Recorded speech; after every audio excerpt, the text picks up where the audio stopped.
They looked like the perfect family. The Jacksons, a quiet, respectable household of 5 living in a peaceful suburb of Savannah, Georgia. Thomas Jackson, the father, was a regional bank manager known for his calm demeanor. Lila, the mother, was a beloved school teacher with a warm smile and a reputation for community service. They had 3 children: Ava, 17, a straight-A student preparing for college; Dylan, 14, quiet and reserved, often lost in books; and Lily, just 10, sweet and curious, with her mother's gentle voice. But beneath the surface, something was festering. A tension no one outside the home saw. A quiet war unfolding behind closed doors, one that would end in blood. It happened on a Friday morning, September 16th. At 6:23 a.m., Savannah police received a 911 call from Thomas Jackson. His voice was shaky. He had just found his wife, Lila, lying motionless in the kitchen, face down in a pool of blood. She had been stabbed multiple times. There was no sign of forced entry. Nothing stolen. No broken windows or smashed locks. The scene suggested only one chilling possibility. The killer was already inside the house. Detectives arrived within minutes.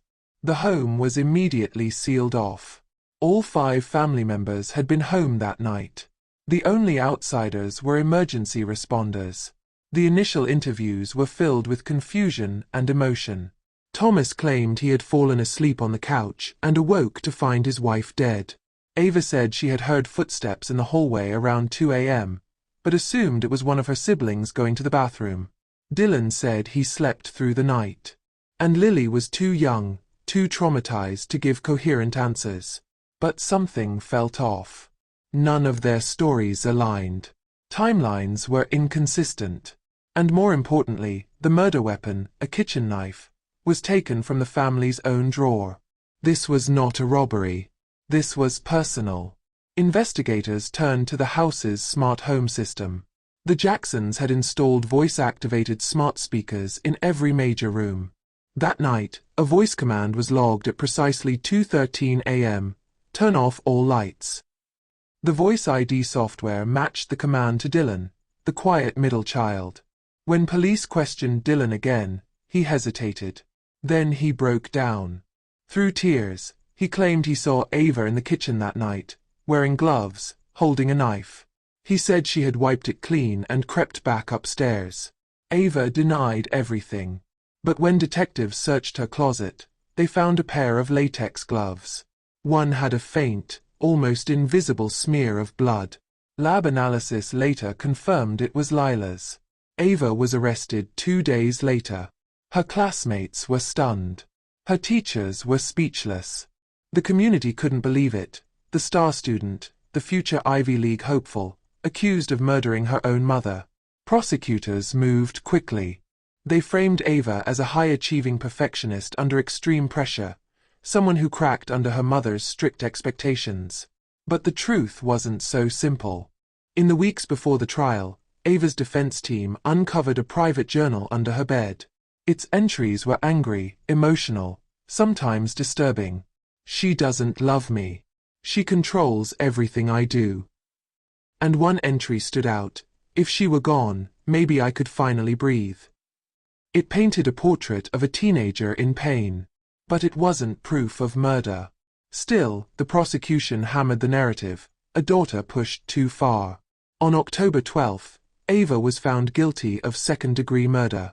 The courtroom was silent as the judge sentenced her to 25 years in prison. Thomas wept.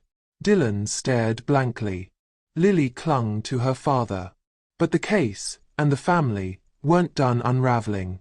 3 years later, Dylan was sent to therapy after a behavioral incident at school. There, he confessed something chilling. In a whispered session, he admitted he had lied. That night, it hadn't been Ava in the kitchen. It had been him. He had taken the knife. He had turned off the lights. He had walked to the kitchen, stood over his mother as she prepped her lunch for work the next day, and stabbed her in the back, then the chest, then the side. And when she fell, he ran upstairs, planted the gloves in Ava's room, and went to bed. Why? Dylan claimed he felt invisible, ignored, that his mother adored Ava and Lily, but treated him like furniture, and he hated it. He said, "I wanted her to see me, to finally see me, even if it was the last thing she saw." The confession sparked a full investigation. Dylan, now 17, was arrested. The court ordered a new hearing for Ava, who had already served over 3 years for a crime she didn't commit. The conviction was overturned. Ava was released. But the damage was irreversible. A mother was dead. A daughter wrongfully imprisoned. A son behind bars for murder. And a father left to pick up the shattered pieces of a life that had once seemed so normal. The Jacksons had no criminal history. No signs of domestic violence. No calls to 911. No red flags. Just quiet pain. Miscommunication. Pressure. And something that slowly broke a child's mind in a house full of silence. This case remains one of the most chilling reminders in Georgia criminal history that evil doesn't always come from the outside. Sometimes, it sleeps under your own roof, eats at your dinner table, and calls you Mom.